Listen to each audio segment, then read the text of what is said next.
Hey guys, Assalamualaikum, salam sejahtera. Kembali lagi ke channel YouTube Azman. So hari ni aku nak bawa korang ke satu cafe Pokiato Coffee. Sebab ni dia ada promo tu yang aku tunjuk tu lah. So aku tunjuk sikit, aku payung sikit dia punya ID, dia punya ambience cafe ni memang pada aku nice, perfect.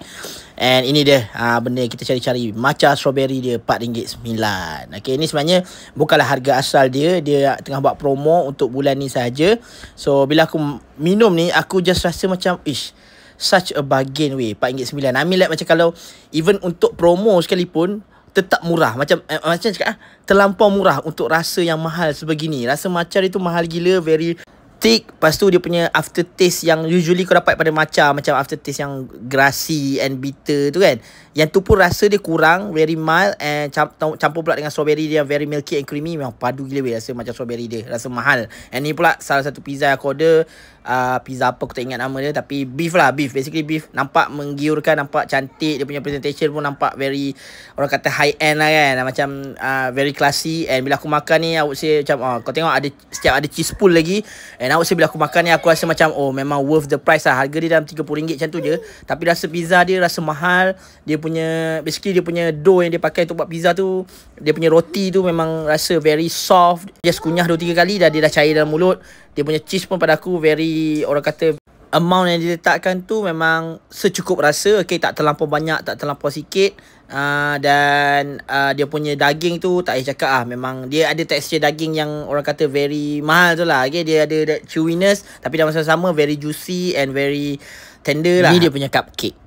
Okay guys, so untuk Pokiato Coffee ni, I would say aku sangat-sangat berpuas hati. Nak lagi dengan ada promo macam strawberry dia. Okay, first aku nak cakap pasal macam strawberry dia sedap gila weh. I mean like macam even dia buat promo pun, aku rasa RM4.9 tu terlampau murah untuk rasa macam strawberry yang sesedap dan semahal itu. Rasa rich tau. Rasa dia tak macam matcha yang macam matcha orang kata apa, matcha instant apa, bukan. Memang like real matcha yang digunakan. And dia letak strawberry tu pun, rasa strawberry tu very creamy, tapi dalam masa sama dia tak overshadow that matcha flavour. So macam satu, orang kata matcha strawberry yang even kadang-kadang yang mahal pun tak boleh buat rasa macam ni. So memang such a bargain lah. Aku sarankan korang pergilah sementara dia ada promo ni. Aku rasa until the end of this month aku rasa. So and dia weekday saja. So just go and try. Dia punya matcha strawberry memang lain pada lain lah. Aku rasa kalau dia lepas ni kalau dah tak ada promo pun, aku mungkin akan pergi and beli lagi sebab memang sedap gila.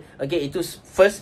Pizza dia pula memang pada aku, pizza is the main dish yang ada dekat Pokiato Coffee ni. And aku rasa pizza dia tu pun memang bukan dia buat sekadar nak ada je sebagai cafe. Dia buat sebagai nak ada je kan. Satu cafe dia letak pizza, tapi pizza dia tak sedap kan. Tapi yang ni memang orang kata they put effort into it lah. Memang menjadi dengan presentation dia pun nampak mahal. And then dia punya, bila aku rasa tu pun aku rasa macam rasa pizza mahal lah saya cerita. Okay, memang worth it. And dia punya, even dia punya pastry tu pun okay. Sebenarnya cupcake pula, sebenarnya muffin tu kan, bukan cupcake, sorry. Muffin dia tu pun sedap sebenarnya.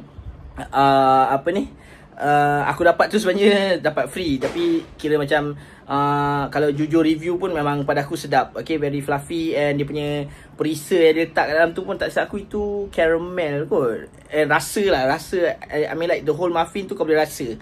Dia certain muffin yang tak sedap ni, dia macam kau rasa kat atas je, kat bawah dia dah blend kan. Tapi yang ni dia, orang kata dia spread the, orang kata caramel tu evenly. So yeah, tak ada apa yang aku nak complain untuk Pokiato Coffee ni. I will give rating of 9.8 out of 10 untuk Pokiato Coffee. Okay, nak dapat 10% tu mungkin kalau kedai dia lebih besar ataupun dekat location dia lebih strategik maybe. Sebab location dia pada aku a bit macam dia dekat area Kajang 2. So dia macam kena masuk-masuk sikit. So kalau location dia lebih strategik, 10 out of 10 lah. Okay, so itu saja untuk kali ni. Jangan lupa like, share dan subscribe. Jumpa lagi di next video. Bye.